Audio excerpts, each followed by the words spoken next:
In the hospital, his face swollen and voice raspy, he whispered, he was breathing. They just watched. Inez didn't cry. She listened. And then she remembered. Birchhaven hadn't changed in decades.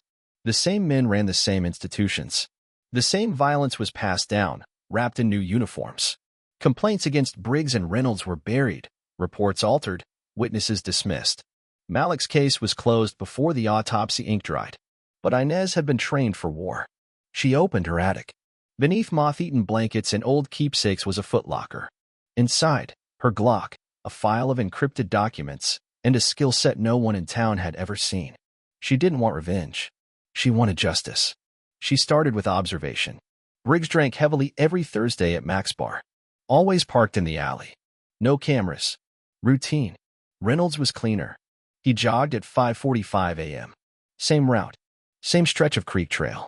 Alone. Inez mapped their lives like battlefields. Patterns. Blind spots. Pressure points. The first strike was subtle. Briggs found a single bullet casing on his truck windshield. A week later, his home security lights exploded one by one. No prints. No footage. Just silence. Reynolds received anonymous letters. Passages from Malik's autopsy. Excerpts from the falsified report. One note read, "He said your name before he died." Paranoia bloomed. They faltered. Briggs began drinking more. Reynolds requested desk duty. Then, Birchhaven PD held a press conference. The chief, stone-faced, delivered the verdict. Officers followed protocol. The suspect matched a prior description. The case is closed. Inez watched it live. She didn't scream. She moved. An abandoned ranger station outside town became her new base. Reinforced. Equipped. Prepared. 2 letters were sent. One to Briggs. One to Reynolds. No threats. Just the truth. "I saw what you did. Come alone. Confess. Or I come to you." Briggs showed first. She met him outside the station. He reached for his belt. She didn't flinch. "Don't," she said. "You're alive right now because I want you to be." He laughed, but it cracked halfway through. "You don't scare me." "That's your first mistake," Inez replied. She laid it out. Jordan's testimony, her files, the evidence the town buried. "I should end you," she said, ice cold. "But Malik wouldn't want that. You'll kneel in court. You'll wear cuffs. And every day you wake up in that cell, you'll know a 70-year-old woman broke you." Briggs turned himself, and 3 days later, Reynolds fled. Federal agents arrived within a week. The case reopened. Malik's name was restored. But Inez wasn't done. Weeks passed. Rumors swirled that Reynolds had skipped state lines. Inez traced old contacts, military intel she had once trusted. She found a lead, a small cabin rental under an alias near a remote lake town 2 states over. She packed her bag, kissed Malik's photo, and drove. She didn't bring a gun this time. She brought something heavier, the truth. When she knocked on the cabin door, it took minutes before Reynolds opened it. Pale. Disheveled. He froze when he saw her. "It's you." "Yes," she said. "And I'm not here to threaten you. I'm here to let you know what's coming." Reynolds stepped back. You don't have to do this." "You're right," she said. "But someone has to." She handed him a folder, copies of every piece of evidence. Signed affidavits. Dossiers. Photographs. "This goes to the U.S. attorney tomorrow," she said. "Unless you walk into that federal building first. If you ever felt even a flicker of guilt, now is your only chance to do something right." He collapsed into a chair. Shaking. Silent. Inez turned and walked away. He turned himself in that night. The trial that followed was national news. For the first time, Birchhaven was forced to reckon with its sins. The verdicts were guilty. Both officers were sentenced. But it wasn't just about punishment. It was about acknowledgement. On the courthouse steps, Jordan hugged Inez. "You saved us," he whispered. "No," she said, holding him tightly. "We saved each other." She returned home that evening. Malik's sweatshirt still on her porch chair. She sat. The stars above Birchhaven were brighter than she remembered. Or maybe she was just seeing them clearer now. She poured a second cup of coffee, set it beside the chair next to her. "I told you, baby," she said. "I kept my promise." Her hands trembled slightly. But her aim had always been true. Justice wasn't swift. It wasn't loud.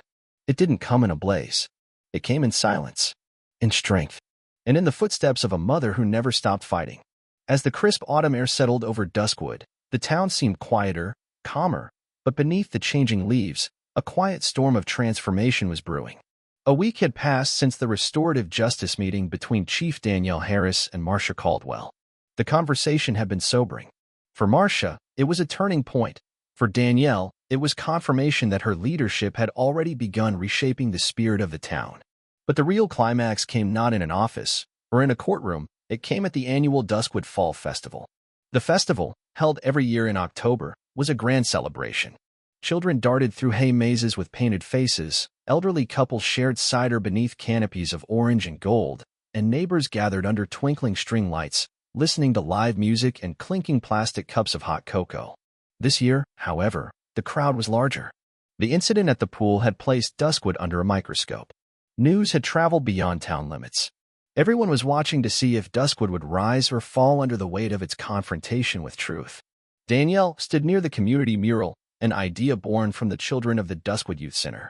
The mural was a swirl of handprints, each in a different color, forming a giant tree on a canvas with the words, "Our home, all together." Standing in front of that mural, Danielle wore a navy blue blazer and jeans. She looked less like the chief of police and more like a neighbor, a friend. She had just finished a warm conversation with a group of teenagers when a hush began to ripple across the crowd. From the far end of the park, Marcia Caldwell approached. She was not the woman they remembered. Gone were the oversized sunglasses and guarded posture. Her shoulders were relaxed, and in her hands was a folded paper, her speech. Her cheeks were flushed, not from embarrassment, but from nerves.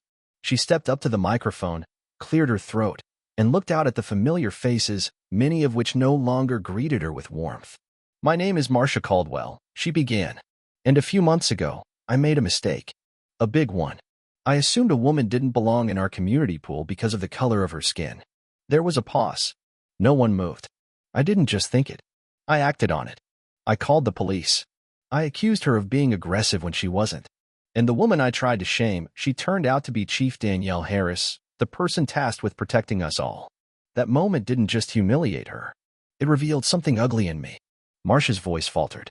She looked toward Danielle, who watched silently, expression unreadable.